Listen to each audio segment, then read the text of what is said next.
Today, we're going to unpack a source that draws a really powerful and frankly troubling parallel in Ethiopia's history. It's all about the connection between an execution decades ago and a current crisis involving detained leaders. So let's dive right in. Okay, so right at the heart of this whole thing is a really stark comparison. On one hand, you have 1974, when a prime minister was executed by firing squad. And on the other, you have today, where prominent community figures are being detained on charges that could actually lead to the death penalty. The material we're looking at really makes you ask, are we seeing history repeat itself here? To really get a handle on this, we have to go back in time. Let's start with the historical event that sets the stage for this entire argument, a day in 1974 that some call Black Saturday. So let's talk about a man at the center of this, Prime Minister Aklilu Habte-Wold. I mean, this guy was a major figure in modern Ethiopian history. He was educated in Europe, he played a key role in founding the UN and the Organization of African Unity, the OAU. This was a seriously accomplished statesman. But then, everything changed. His career came to this incredibly brutal end. After a military committee, the Derg, seized power, Aklilu resigned. But just months later, on November 23, 1974, he and 59 other officials were executed. And here's the kicker, with no fair trial whatsoever. And this is where the source we're looking at makes a really critical point. It's not just about the execution itself, it's about what it supposedly represented. This analysis frames it as a very deliberate move to essentially decapitate a community's leadership. It points out that many of these victims were seasoned statesmen with Amhara and Shewa roots. The perceived message was chillingly clear. Take out a community's experienced voices, and you leave it adrift for generations to come. Okay, so fast forward to today. How does that event from 1974 connect to what's happening right now?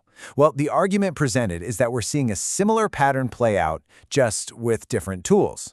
And at the heart of the modern-day situation are these people you see here. And look at who they are. We're not talking about armed combatants. We're talking about doctors, economists, journalists, a sitting member of parliament, and a regional council member. And yet they are all facing the exact same, very serious charge, terrorism.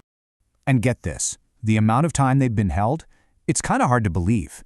The source material, which is dated April 2026, points out that many of them have been stuck in pretrial detention for nearly 3 years. That alone raises huge questions about due process.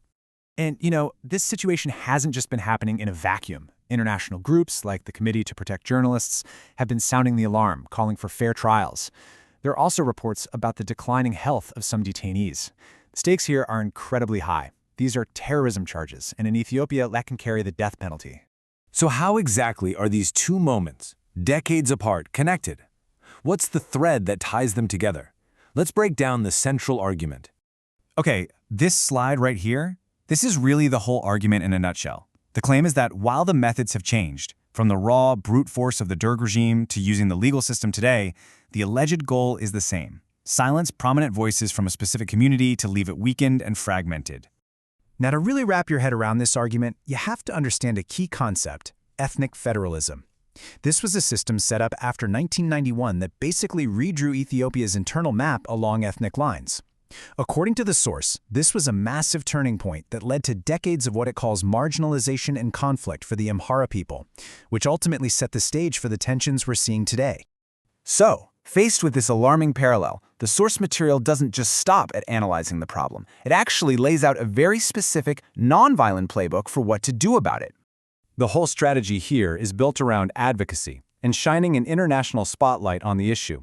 It's about alerting human rights watchdogs, using digital campaigns to raise awareness, pushing governments for diplomatic pressure, and providing real, tangible support for legal defense while also organizing peaceful dialogues to demand justice. So where does this all leave us? The source really frames this as a fundamental dilemma for the country, figuring out how to learn from the past to actually build a different kind of future. And in the end, the message goes beyond just one community's struggle. The argument is that, for all Ethiopians, breaking these historic cycles of revenge is absolutely crucial. The way forward, it suggests, isn't more fighting.